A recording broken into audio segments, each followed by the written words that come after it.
Hey folks, this episode is brought to you by Border Brewing Company. And today, Nivens follows up with last season interviewee, Pat Mitchell. Pat has been involved in the brewing world and also works for the Kansas City Chiefs. But this episode delves into the essence of what has made Pat Mitchell the great veteran and man he is today. Topics include joining the Army after 9/11, wrestling and boxing at West Point, being deployed and the missions that go along with it, returning and reintegration, and getting help from the VA.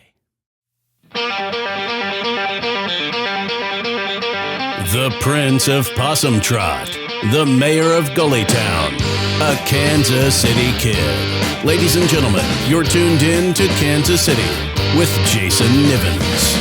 Stars are coming, run, fetch my lightning rod. FU, of course, stands for follow-up. Follow-up, yes. Pat Mitchell.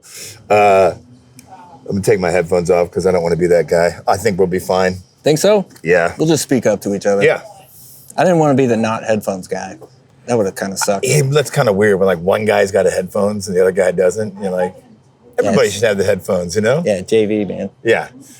So, as we've talked about this, doing a follow-up together, like, you were one of my first interviews last season. Somebody called it a new season of Kansas City with Jason Nivens, and I'm like, nice. I like that, actually. That's pretty good. That works, man.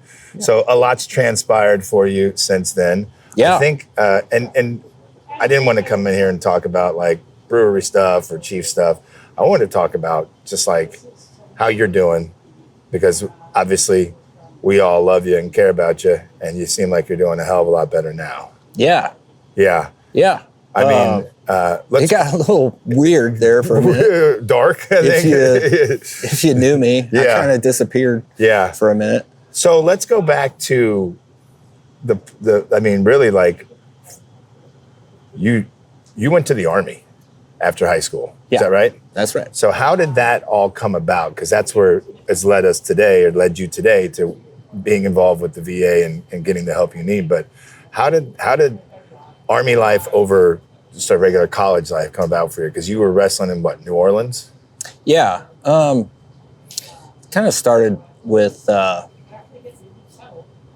I had a brother who kind of introduced my family to the Army. Okay. He went into the Army, and that was my first kind of introduction. My closest kind of experience with it was my brother going into the Army, and it kind of turned his life around from a path of kind of destruction. Okay. But, you know, the Army kind of straightened gave him some structure. Yeah. You know, so it was like a good deal for him.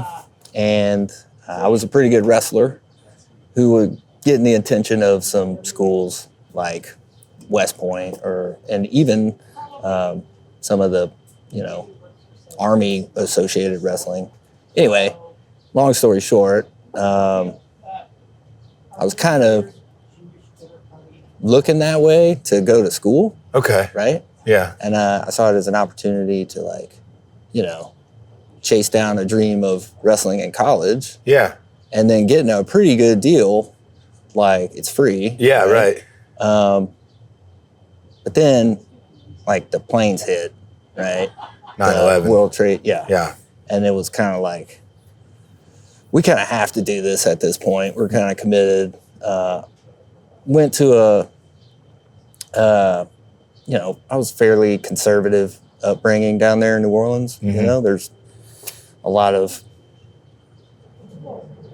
you know, that in the private school system that I was kind of brought in. They were kind of right wing. So they kind of had the, you know, red-blooded patriot kind of, you're a patriot upbringing. Your brother was in the Army, like, right. You've got an opportunity to do this thing at West Point. Like, sorry, they just kicked off a war. Right. Which kind of sucks. Right? Yeah. But you're kind of pot committed at this point, right? Right. Not that, like, I was forced to go or anything like that. It just, you know, when people think about why you join, it kind of has a lot to do with, like, your situation at the time and, like, the opportunities it might be able to afford you. Some people, like, are going for that adventure side of it. Yeah.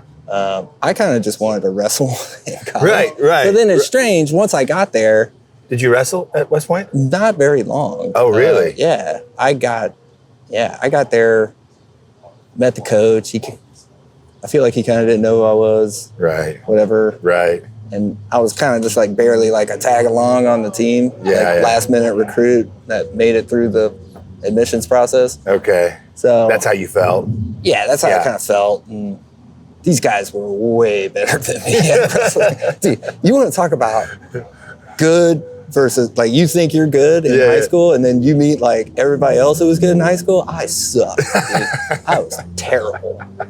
And like I remember the first day in there, I just get my ass kicked from one side of the mat to the fucking other. Yeah. By like, I'm gonna name drop some names like Bill Simpson. Okay. All-American Army wrestler. Right. His little brother Pat Simpson. I had no business being in that freaking wrestling room. But little known fact, at West Point, it may not be little known, but back when I was going through, they required all the freshmen to take a boxing course, right? And, because some of these kids that get into this prestigious kind of school, like never been in a fight in their life, right? So they want to get that like out of the way, right? And, but I was excited because I had experienced boxing, like growing up in New Orleans, like Street fights too? a few. Were you like, doing the Vin Diesel, like 500 fights? No, That's man, how you know you're a nothing tough like guy. that. I was more focused on like the actual sport of boxing. Got it. The sweet science. Yeah, there's some guys down there still that, like, I was kind of getting into MMA when it was kind of hot in the early 2000s. Starting off, yeah. I was just a kid. The right? Ultimate Fighter, is that what the show was on? Yeah. I did do one MMA fight. And you Okay. can all fact check this, like Google it, whatever. You can call the guy. So I used to work with a guy named Rich Clementi, who still down in Louisiana. Okay. Great dude. He was like a really good UFC fighter back in the day. And like somehow through Louisiana, high school wrestling, he was kind of involved. Like we linked up at like this fight club, Joey Ancona's, I think it was Joey Ancona's fight club, right? Okay. And like he kind of introduced me to like MMA. All right. And wild enough, he actually got me a fight, Okay. right? How'd you do? I won. Okay. I had to fight a guy who was like a ninjutsu guy, kind of like Steven Seagal. Dude, I tell you, you can ask Rich Clementi to this day about that day in Houma, Louisiana, where I had this fight. Dude, my grandma was there. Yes. It's a long story for another day. But Okay. anyway, so fast forward and I knew how to box, right? Okay. And most of the kids, when they show up for their freshman year, you got to teach them how to fight, right? Sure. Because, you want Right. that's Soldiers. protecting them shoulders. Yeah.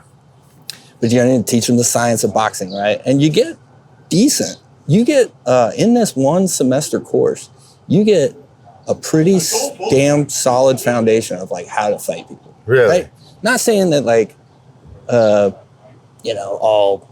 we're all killers, but we're not like, Yeah. Chuck Norris or anything. But Rest in peace, Chuck. you kind of like get that first fight out of the way for a lot of people, which Okay. can be like really scary for some people. Yeah, right. But you get it out of the way and you find out that like, hey, if you get punched in the face, it sucks, but it's like not that bad, right? And okay, It's not that bad. so I go in and I'm excited about the boxing class, right? Because like that's an easy A, right? And like at this point, not only did I not belong in that wrestling room, I found out I didn't belong in those classrooms, by the way. I was dumb. Like, I did not get all the math. DUM. Dude, they had me in the most, what do you call it when you're like not really good at math and you have to take classes that don't, remedial math? I Remedial, was in yeah. like remedial math, and like they were just like, do you know how to add? Anyway, so I'm like, I need A's where I can get them. Right. Boxing class, right? I get probably halfway through the first class and the coaches are like, you know how to box. I was like, yes, I do. And they're like, we don't want you in here like hurting people. And I was like, and they're like, we'll give you an A. you have to fight this one coach. You have to do a test match. A spar with the coach. Like a spar with a coach, right? And his name's Eric Verzola. And I had to fight him for a little while. And then also I had to fight a guy named Boyd Melson. Okay. In the ring for a little bit. We're sparring, just sparring. And Doc Barone, these are like legends of Army boxing, by the way. Okay. So I just kind of name dropped all Yeah, of them. yeah. But you were there, so I was there. So like I'd show him that I can box and everything. And I like got my ass kicked by Eric Verzola. He's like an Olympic boxer, right? He fucking beat the shit out of me, right? But they were like, okay, the kid knows what he's doing though. And he's decent. Right. Like he gets an A for this course, but then they put a caveat on it. I had to box for my company that I was assigned to for the intramurals, right? So imagine like... So they just keep stacking it on. You can get an A, but you got to fight these guys. We're in these you get an A, but you got to do this. We're in these like little mini fraternities within West Point that we call our companies and everything. So you get pretty close to these people. And like they field things like boxing teams and we all do intramurals. It's really fun. Yeah. And so I get to be on the intramural boxing team.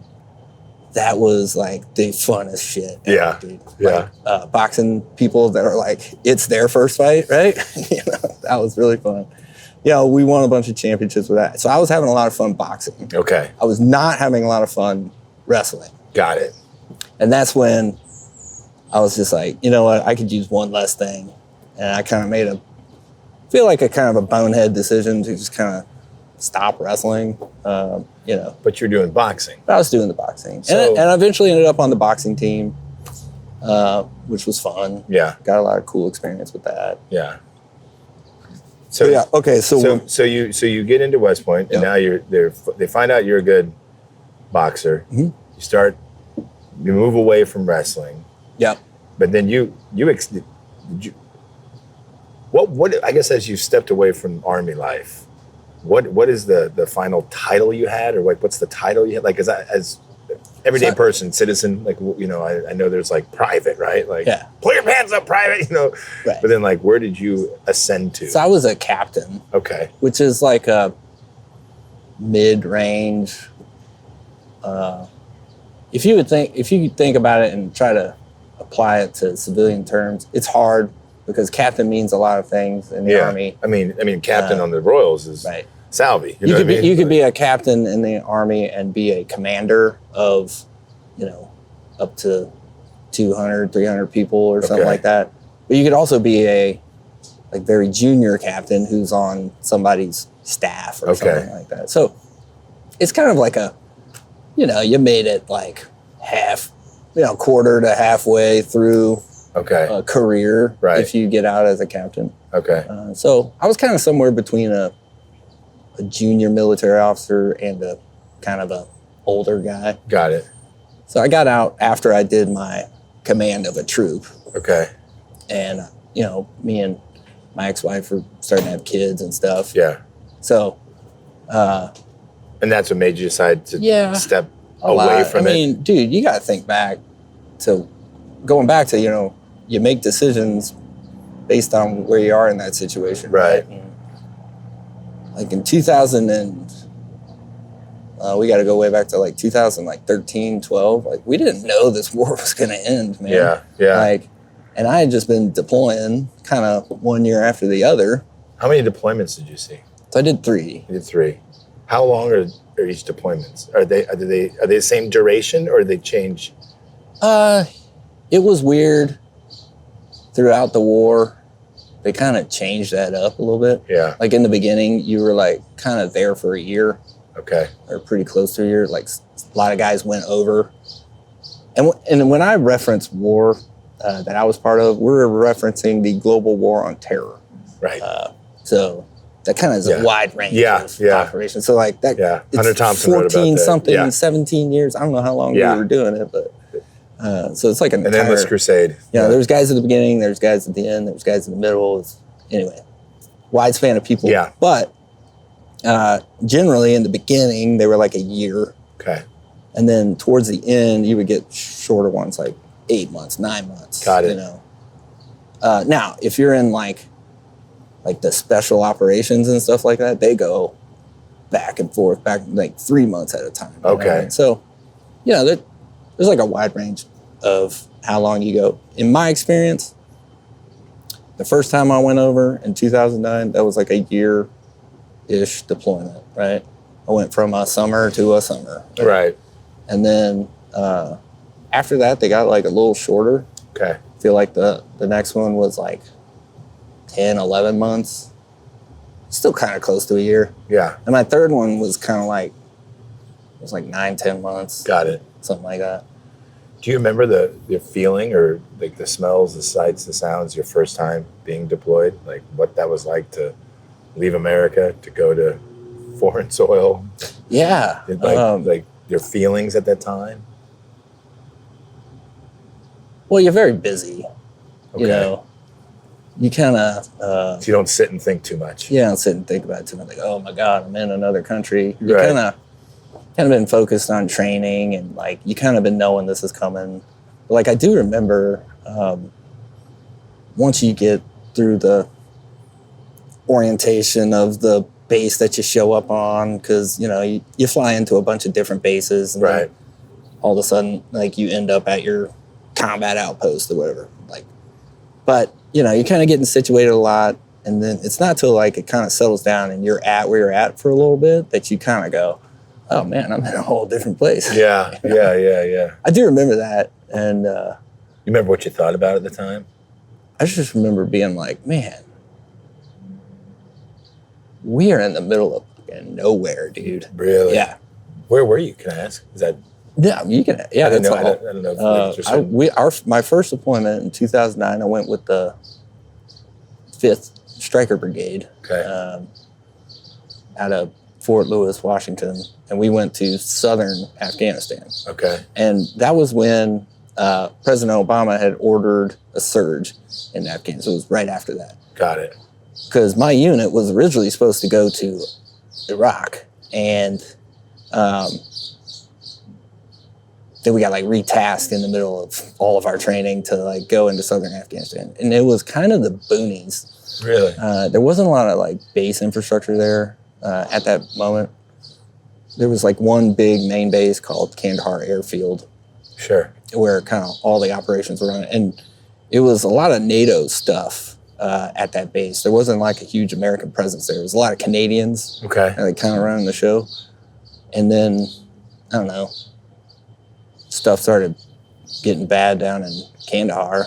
Right. And then I feel like the president was like, well, we got to do something, help our NATO buddies out. Right. And they sent like us, we were a Stryker Brigade, which we had fielded these kind of newer version of like an armored carrier vehicle, right? Okay. Fielded it through, it was kind of a tested battle vehicle through some of their Iraq Right. campaigns. Right. But nobody had used it in Afghanistan, right? But the advantage that you have with this machine is that you could go long distances, and like Afghanistan's kind of wide open, Right. And so like you could cover long distances with people Yeah. and like stuff. So you can kind of reach out and operate on a more widespread scale, I guess. I don't know. Got it. So that's what we were doing. We were kind of, when we had finally got to like where we were going to operate for a while, the unit had to go escort a voting party. Like we had to like, had this, Wow. yeah. So we had to like escort this caravan of trucks, cars, and all that stuff that had all these ballots in them. And we were trying to make sure that the truck made it from the voting place to, Hospital right by. there you go. Yeah. Saving the kids. So we got to get the ballots from the place where they voted to the place where they counted.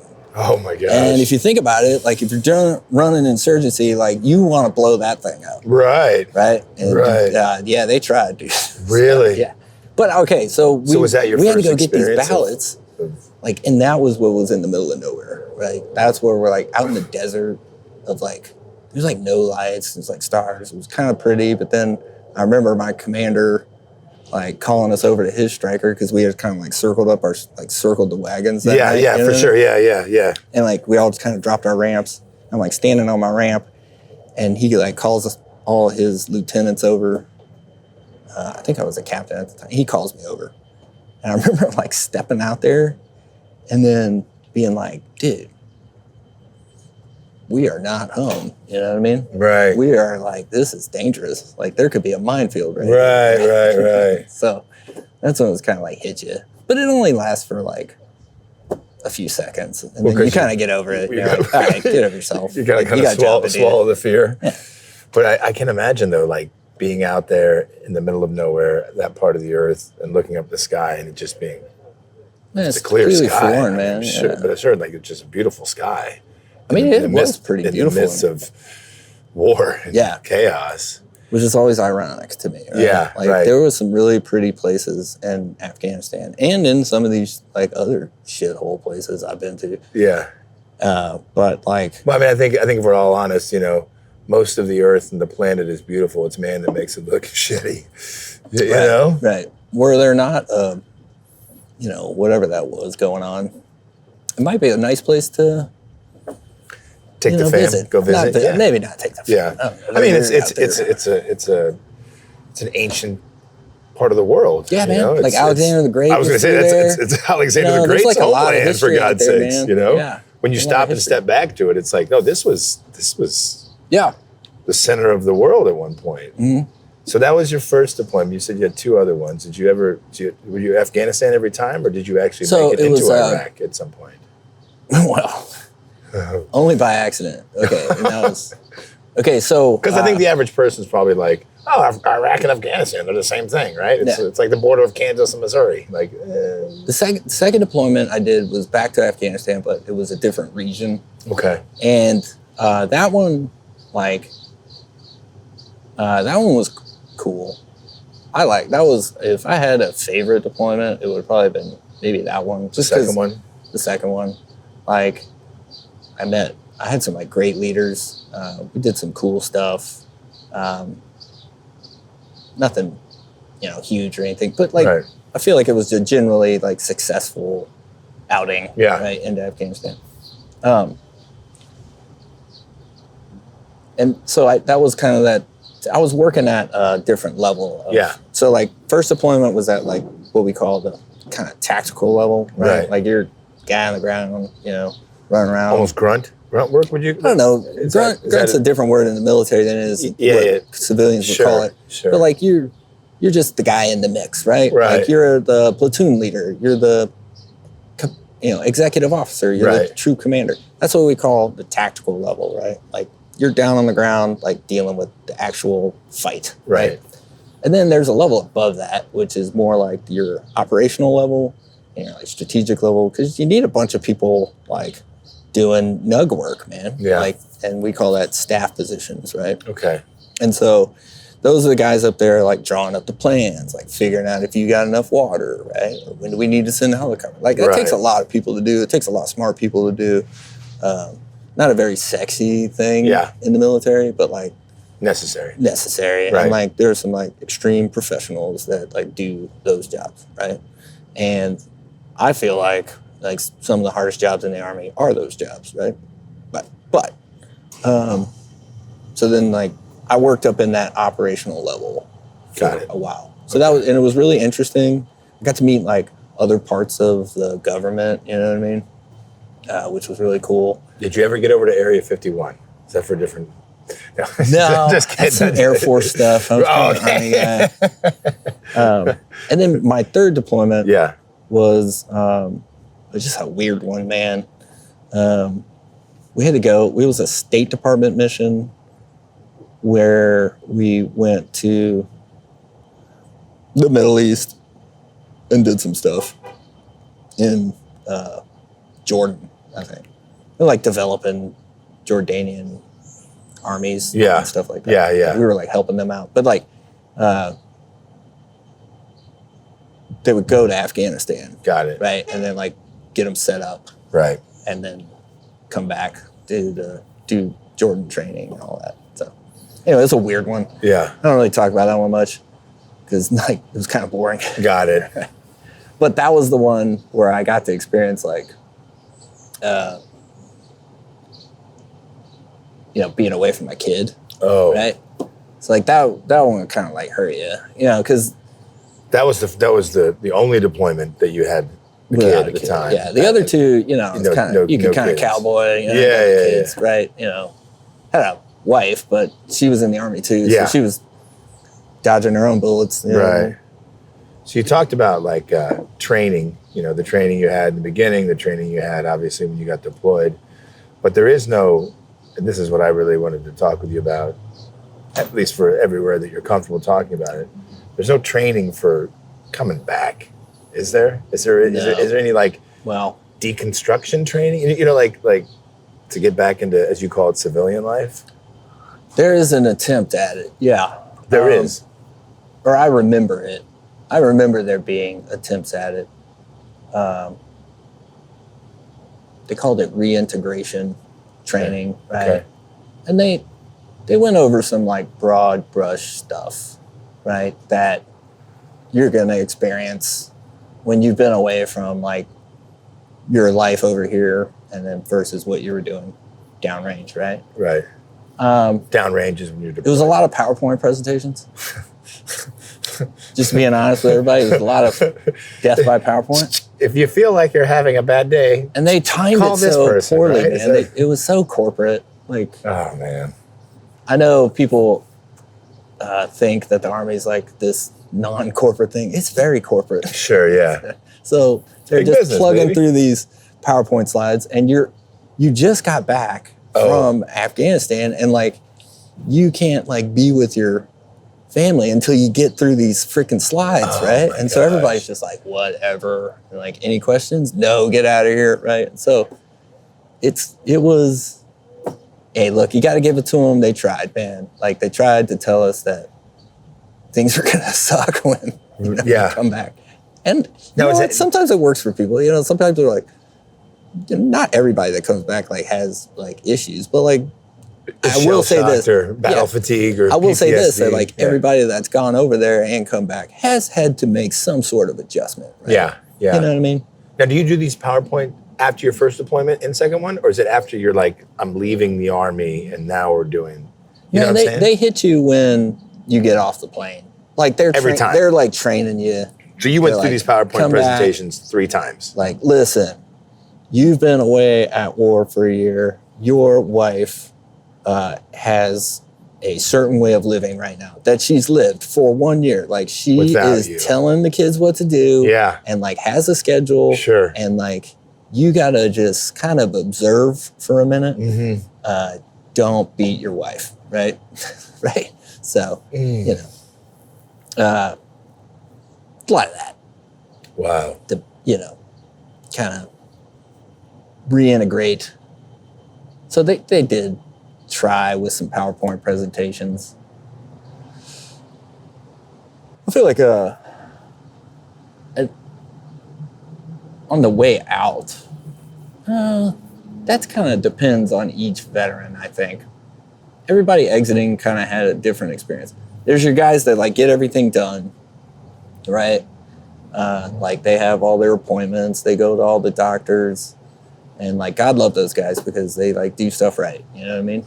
And like they turned in all their TA-15 equipment, they don't know anything, and they got their P's crossed and their I's queued. Whatever, I fucked that up. That's great, I love it. P's crossed and their eyes cute, I love that. Yeah. So, and then That's you got not guys Louisiana slang right there. well, and then you got guys like me who was like, I just want to get out, you know what I mean? I just want out. So like I kind of... You kind of white knuckled it, right? Is that what you... Yeah, I kind of got out without a plan. Really? I kind of Whatever. Light a fire, try to jump out of it as quick as you can, whatever. But so I just, I kind of like skipped a lot of appointments and stuff like that. So I don't know what the typical, maybe they did try to like, hey, here's some resources you could go to. Sure. Like, maybe you should go see these guys. Yeah. I might have missed all that just through my own like vanity and like didn't want to hassle with something. Is there a fine line laziness, maybe between vanity and stubbornness?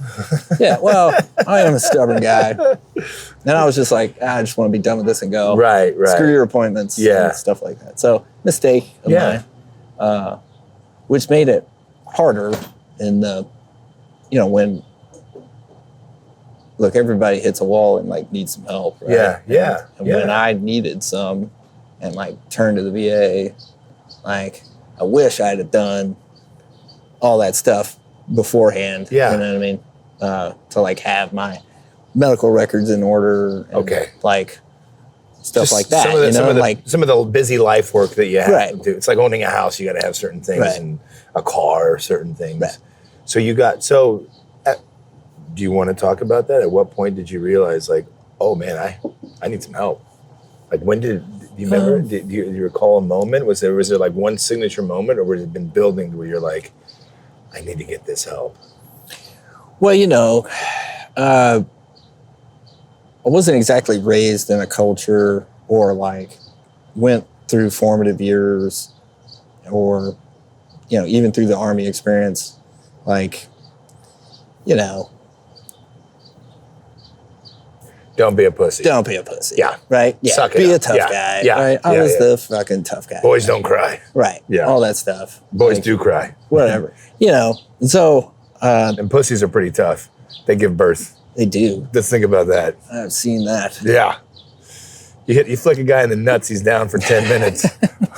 A woman's vagina opens up and presents a human to the earth. Yeah. Like, let's just, let's think about that for a second. So I think it just like, people in my life will tell you that, like, I could tell Pat was struggling with something back in whatever year or whatever. I think, I don't know. My thing was a lot of like anger and stuff. Not to get too deep into it, but like, I think when a lot of things, and you just kind of stuff it down and you're just like, I'm not going to deal with this right now. It's not very convenient. You know what I mean? Yeah. Like, I got kids to feed. I got bills to pay. Like, let's just drink until that doesn't bother me anymore. Right. And then just kind of forget about it, man. But that's the mistake, man. Yeah. And, that's when you got to kind of just nip it in the bud, man. Like, go get the resources that you need and just until it becomes a bigger problem, right? And so, like, I was guilty of that. And a lot of little things built up into big things and that I couldn't handle, right? And so, from a medical perspective, I needed a freaking hand, right? And tried the hospital route, with like, private healthcare.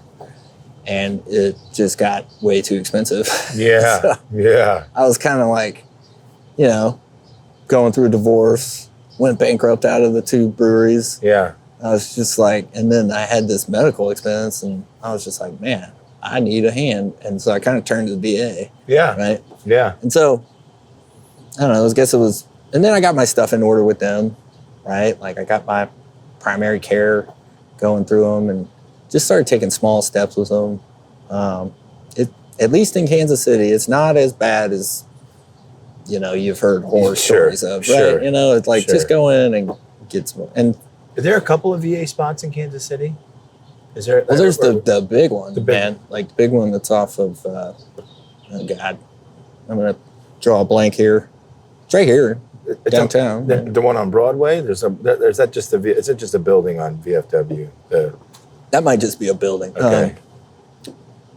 Or a clinic or something like that. But the main one's off, like you go down 70. Yeah, yeah. And it's off of, I'm just blanking on the road. Okay, but it's the big one. We'll hit it in the edit, but.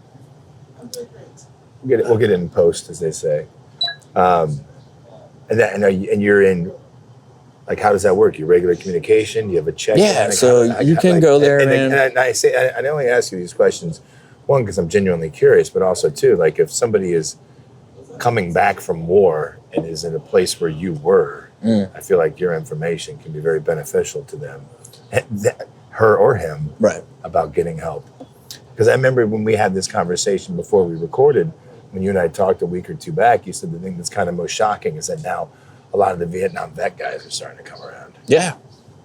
Which is great. But that's like... Right. But that's like a long time. It's sad in a right. way, because it's like, dude, that's what, 50 years ago. Right. And I think for the most part right now, I think a lot of like barriers have been crossed as far as like getting people seen and like taken care of. You know what I mean? I feel like, you know, maybe that's why a lot of these Vietnam veterans are, and Gulf War veterans, you know, you got to remember those guys. Yeah, of course. Yeah. You know, they're kind of 90s, yeah. We see them maybe. They made trading cards. Remember that? Like they made trade. Oh, I got General Schwarzkopf. Check it out. You know, like, oh, here's Pal. Oh my God. So those guys are starting to get care now, you know, maybe because they're finally coming around to realizing and getting connected to the resources, but they're actually getting seen now. Which is great. Yeah. And hopefully, you know, anybody that's struggling and needs a resource can, you know, just go to the VA, man. They can take care of you pretty quick. And like, I've been pleased with like a lot of the help they've given me. Yeah. You know. I mean, that's the first step is just... Yeah, just call somebody over there. They'll get you to the right place. Yeah. If you need to, call the hotline, you know, if you're really having a crisis. Yeah. I think it's 988 or... Oh, yeah, the suicide prevention lifeline. And I think if you press 1, it's a veteran crisis hotline. Yeah, because I know that there's like civilian line, and then there's like if you're a veteran, contact this one. Get the help you need. Just call that. Yeah. And like, even if you don't think it's major, but like you're struggling with a crisis, you know, call them, man. They'll get you connected to somebody. Yeah. And like, you know, that's their job, is like, look out for that. Yeah. You know, and get people connected to what they need. So there's somebody out there doing it already. Right. Why not just call them? Right. Right. And if you need help, you know. Is that the thing that you wish you said it before, I guess? You wish you would have just done that sooner? Yeah, I really do. You know, I wish I would have kind of connected to those resources, you know, immediately getting out. You know, just be connected to some sort of veteran resources thing. Yeah. Whether I was, you know, I feel like that's something I never tapped into when I was doing the breweries, because like there's a lot of veteran resources for guys that want to start their business, you know, or stuff like that, or, you know, mentorship. Yeah. Like stuff aside from, you know, trauma related or anything, like there's just a lot of resources, you know, to get you connected to recruiters and stuff like that. But all you have to do is ask. Right. And like, just call these multiple resources that are available, and they'll get you to the right people, man. Yeah. Yeah. And I guess like as we wrap things up, then I guess like maybe you was present, but maybe the ego didn't recognize it when you were getting started and getting out, that like it's all there for you. Yeah. Coming out. Like I don't want to say that it's like it's all on the Army, like, oh, they're just trying to dust you off and get you back in there. I think there is some aspect to that probably for some of the guys and some of the gals, but like there are resources, and know that the training and the work you did to get to where you were in the Army, that can still apply post Army life in terms of like getting the help you need. Yeah.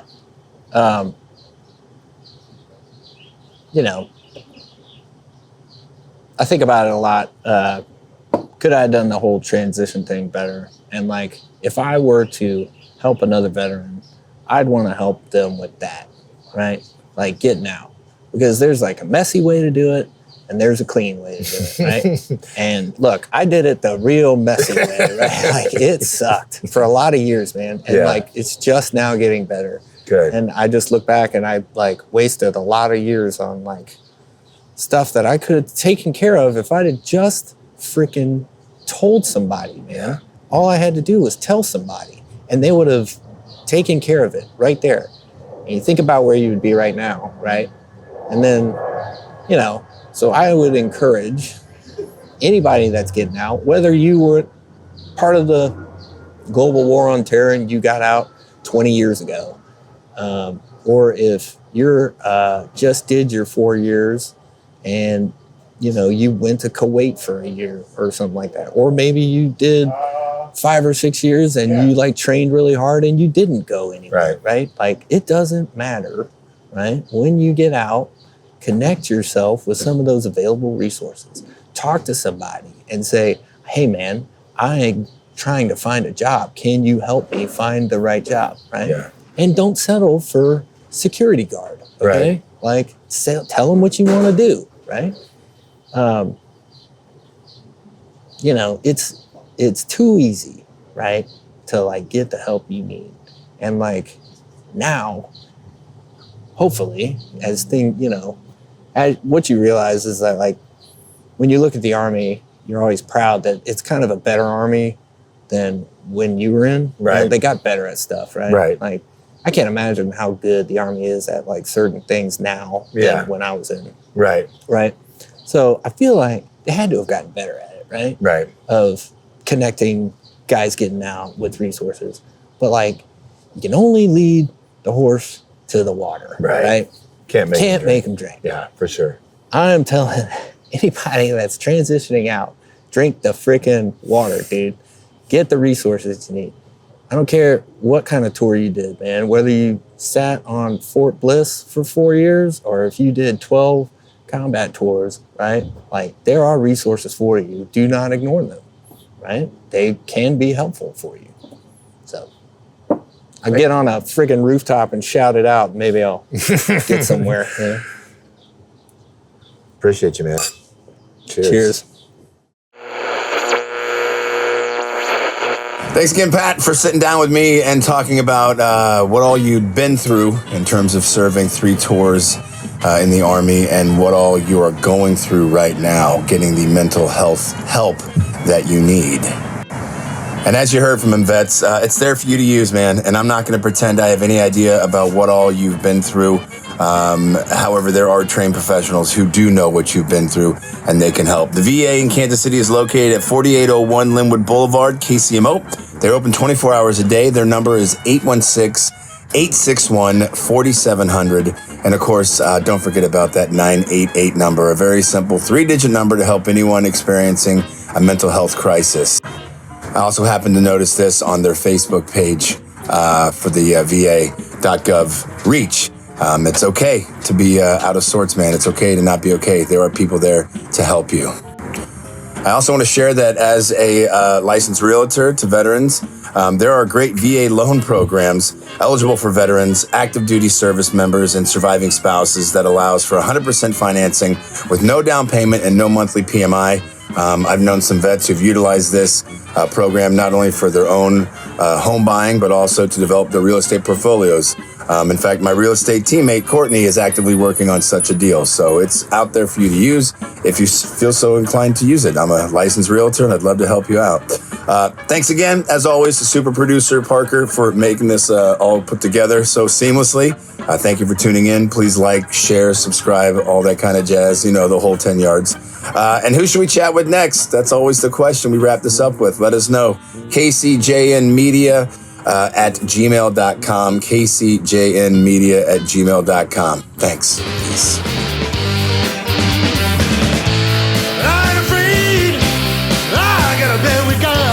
Thanks for listening to Kansas City with Jason Nivens. And big thanks for the FU, Pat Mitchell. Like, subscribe, share, do what you gotta do. And we'll catch you next time.